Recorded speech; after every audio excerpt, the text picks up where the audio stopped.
simpana etni rationariv sijaka.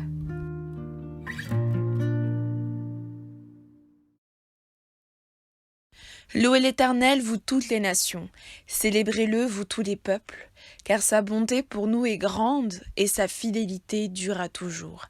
Louez l'Éternel. Prions. Seigneur Jésus-Christ, merci pour le souffle de vie que tu as renouvelé ce matin. Merci Seigneur parce que ta bonté, ta bienveillance et ton amour pour nous ne changent pas. Aucune personne, aucune entité, aucune autorité ne saurait t'égaler, Seigneur.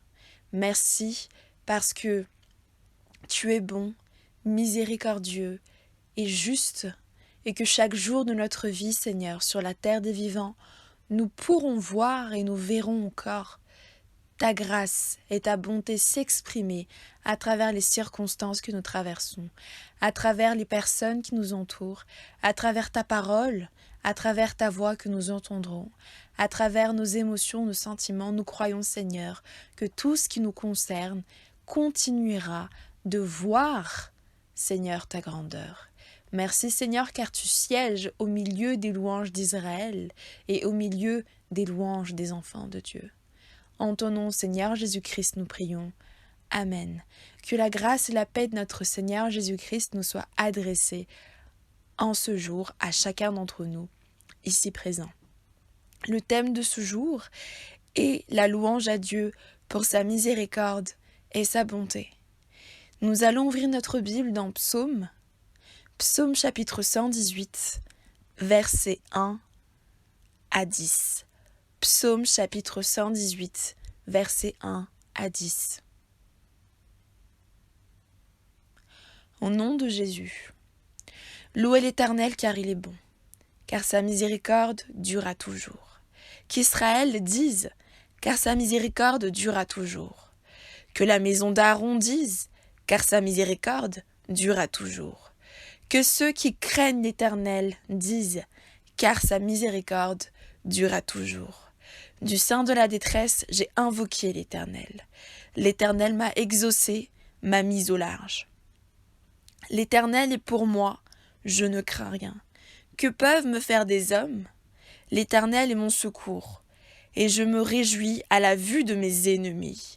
Mieux vaut chercher un refuge en l'Éternel que de se confier à l'homme. Mieux vaut chercher un refuge en l'Éternel que de se confier au grand. Toutes les nations m'environnaient. Au nom de l'Éternel, je les taille en pièces. Amen. Dans ce passage de la Bible, dans ce psaume, très certainement du roi David, le roi David met l'accent sur la louange à Dieu. Et il explique « Louez l'Éternel, car il est bon ». Et c'est un fait, c'est un constat. C'est une certitude. Ce n'est pas car il était bon, car il pourrait être bon, car il sera bon, c'est car il est bon. Cela veut dire que c'est une réalité, une vérité actuelle au moment où David parle. Et aujourd'hui, le Seigneur nous rappelle, louez l'Éternel, car il est bon dans la situation que nous traversons actuellement, personnellement, individuellement, dans notre famille, dans notre travail, dans nos études, dans la vie de tous les jours, dans la vie que ce monde traverse en tant que humanité, en tant qu'entité humanité, Dieu est toujours bon et c'est une certitude. Et ensuite il continue, car sa miséricorde dure à toujours. Et ici, il se projette vers le futur. Sa miséricorde dure à toujours. Sa miséricorde dure pour l'éternité. Donc sa miséricorde ne cesse pas demain, sa miséricorde ne cesse pas ce soir, sa miséricorde ne cesse pas à midi, sa miséricorde ne cesse pas à 23h, sa miséricorde dure à toujours. Ça veut dire qu'elle n'a aucune limite dans le temps. Et après, il invite les enfants d'Israël à dire « car sa miséricorde dure à toujours ». À nous également de déclarer, de prophétiser, de proclamer « parce que ta miséricorde, Seigneur, dure à toujours, alors tu es digne de louange ». Ensuite, il parle de la maison d'Aaron. On a donc une distinction entre Israël et la maison d'Aaron. La maison d'Aaron, rappelons-nous, c'était le frère de Moïse, le proche de Moïse, celui qui a été utilisé par Dieu pour parler à la place de Moïse. Celui donc qui est porte-parole doit aussi déclarer, car sa miséricorde dure à toujours. À nous également, qui sommes des ambassadeurs de Jésus-Christ sur cette terre, proclamons au monde entier que la miséricorde du Dieu vivant dure à toujours. Que ceux qui craignent l'Éternel disent, car sa miséricorde dure à toujours. Nous qui craignons le nom de l'Éternel, nous qui avons la crainte de Dieu, nous qui honorons Dieu, nous avons aussi à proclamer, à prophétiser, à dire à toutes les situations que nous traversons que sa miséricorde dure à toujours. Disons-nous à nous-mêmes tout d'abord, proclamons-le sur notre propre vie. Ta miséricorde, Seigneur, durera toujours. Alors je marcherai même dans la vallée de l'ombre de la mort, et je n'aurai aucune crainte, parce que ta miséricorde durera toujours. Et même si nous traversons des situations de détresse, des circonstances difficiles, nous avons à invoquer le nom de l'Éternel, et l'Éternel nous exaucera et il nous mettra au large. Cela veut dire qu'il nous mettra dans le mouvement de sa grandeur, dans le mouvement du changement qu'il est en train d'accomplir dans notre situation.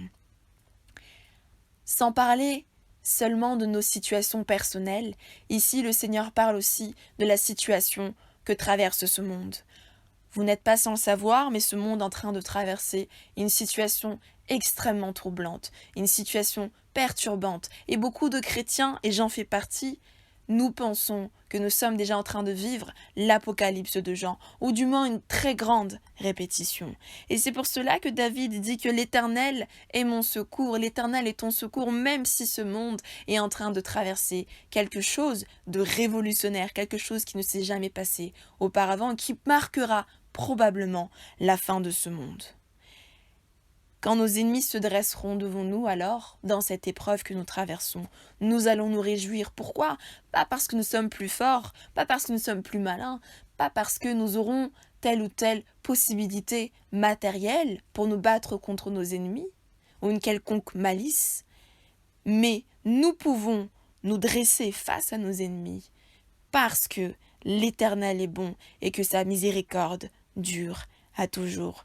Alors il vaut mieux chercher un refuge dans l'Éternel que de se confier donc à l'homme ou aux grands de ce monde. Les grands de ce monde peuvent être les autorités étatiques, les autorités que nous connaissons, la police, la gendarmerie, le président de la République, les personnes qui étaient là, qui étaient censées protéger la nation, protéger l'être humain. Mais aujourd'hui, je pense que vous êtes d'accord, nous pouvons nous rendre compte que l'homme a ses limites et l'homme a d'autres objectifs que ceux que Dieu a tracés. Nous ne pouvons donc plus faire confiance. Et c'est ainsi que David conclut en disant « Toutes les nations m'environnaient, au nom de l'Éternel, je les taille en pièces. » David était persécuté, non seulement quand Saül a voulu le tuer et qu'il a fait dépêcher des armées entières pour chercher un seul homme. Il était le most wanted criminal, c'est-à-dire le criminel le plus recherché en Israël, parce que le roi voulait le voir mourir.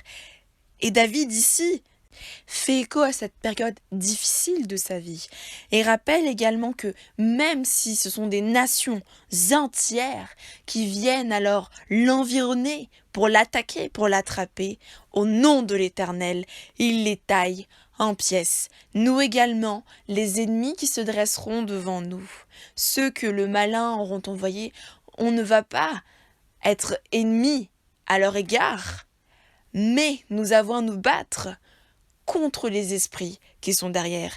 Et au nom de l'Éternel, nous mettrons ces esprits en pièces. Que la louange soit donc notre part, notre partage, dès aujourd'hui et pour l'éternité. Alléluia. Amen. Prions. Éternel Dieu vivant, tu es glorieux, Tu es merveilleux. Ta miséricorde, Seigneur, durera toujours. Merci pour ton message de ce matin. Merci pour l'encouragement que tu nous as donné. À partir d'aujourd'hui, Seigneur, nous allons suivre ta parole que tu as donnée aujourd'hui, de te louer, de te glorifier, de te rendre ce qui t'est dû, car la louange, Seigneur, est libératrice. La louange, Seigneur, nous permet de voir les choses comme toi tu les vois, c'est-à-dire de ton point de vue, toi, Dieu Tout-Puissant, qui vient nous donner la victoire dans toutes les situations que nous traversons en tant que personne, en tant que famille, en tant qu'Église, en tant que corps du Christ, en tant que chrétien dans ce monde et en tant qu'être humain. Nous croyons, Seigneur, que peu importe l'ennemi qui se dressera devant nous, nous le taillerons en pièces au nom de l'Éternel. À toi l'honneur, la puissance et la victoire. À nous, Seigneur, la louange chaque jour de notre vie, ici sur la terre des vivants et pour l'éternité. Alléluia. Amen. Que Dieu vous bénisse.